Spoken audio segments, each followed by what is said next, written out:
آپ مطمئن ہیں کہ اس طرح سے کوئی حملہ نہیں کر سکتا. پیچھے چراگاہیں ہیں، گھاس ہے، آپ کے جانوروں کو دانا پانی بھی ملتا رہے گا. ایک تو پانی ہے کہ مجھے تیری تیسری تجویز بہت پسند آئی. پہنچے لوگوں سے اپنی دوری پر یہاں قیام کیا. ابن زیاد نے 20 کلومیٹر کے فاصلے پر قیام پڑاؤ ڈال دیا اور شرجمیل ایک اس کا انداز لشکر کا اسے 1 لاکھ کا لشکر دے کے شکور مارنے کے وجہ سے بھیجا کہ 10,000 میں رات میں جاؤ انہیں قتل کر دو. اطلاع ملی جناب سلیمان بن سلیمان دونوں بہادروں کو بلایا.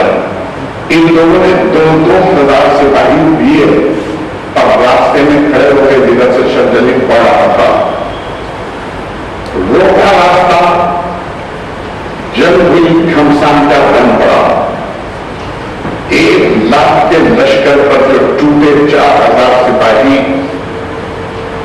تو رات کی سیاہی چھٹنے سے پہلے ان 4,000 سپاہیوں نے دشمن کے 1 لاکھ سپاہیوں میں سے 60,000 پہلے کر دیے.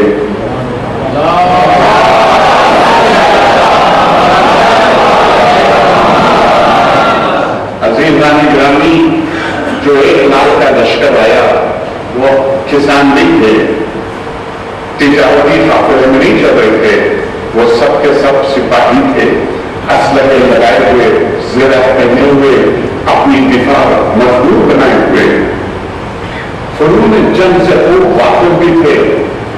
ان سے برسر پہچان ہونا رات کی تاریکی میں اور کتنی تیزی سے تلوار چلانا. ایک تو آتے ہیں کہ پورے 4,000 سپاہیوں نے جو تلوار چلائی تو 7,000 طے کر دیے. 40,000 4,000 نوجوانوں کو چھری دے کے 1 لاکھ مرغیاں دے مجھے ذبح کرنے بعد گئے. ممکن نہیں ہے. چلانے کی یہ تو سپاہی تھے جنگ کی، کتنی تیزی سے تلوار چلائی. 40,000 زندہ بچ کے بھاگے. کوئی صحیح سلامتی سے نہیں گئے. کسی کا کچھ کٹا، کسی کا کچھ کٹا، زخموں سے چور بے حال نڈھال.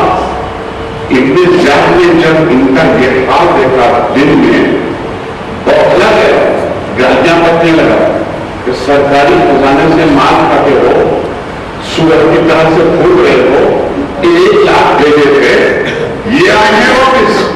یہ خوب گالیاں بکی. اب خود 2,40,000 تو پٹے ہوئے 40 اور 2,60,000 سپاہی لے کے مقابلے کے لیے آیا. عزیزان گرامی، سلیمان ابن سلیمان اور ان کے ساتھیوں نے 10,000 جو معرکے کی جنگ کی ہے، اگر اس کی تفصیل بیان کرتا ہوں تو سوال ہے، ممکن نہیں ہے ختم ہو سکے. تفصیل بڑی لمبی ہے. قصہ بھی مختصر اگر کر دیا جائے تو 18 دنوں تک یہ 10,000 سپاہی کرتے رہے. 18ویں دن جناب سلیمان ابن سلیمان کے صرف 90 سپاہی زندہ بچے. 10,000 لشکر کام آیا، بچے 90 سپاہی. اور یہ 90 سپاہی بھی 3 دن کے بھوکے تھے اور 3 دن کے پیاسے بھی تھے. زخموں سے ہر سپاہی چور تھا، نیند سے بے حال کو برا حال پائیں گا. اور 18ویں دن شب عاشور تھی. شب عاشور تھی اور ان 90 سپاہیوں نے جب فوجیں ریٹریٹ ہوئی ہیں شام میں سورج ڈوبنا ڈوبنے کے بعد، اتنی طاقت نہ تھی ان 90 سپاہیوں میں کہ اپنی پیروں پہ زور دے کے، رکابوں میں پیروں پہ زور دے کے گھوڑے سے اتر سکتے. انہوں نے اپنے آپ کو گھوڑے سے زمین پہ گرا دیا. جو جہاں گرا وہ وہاں رش میں پڑا تھا.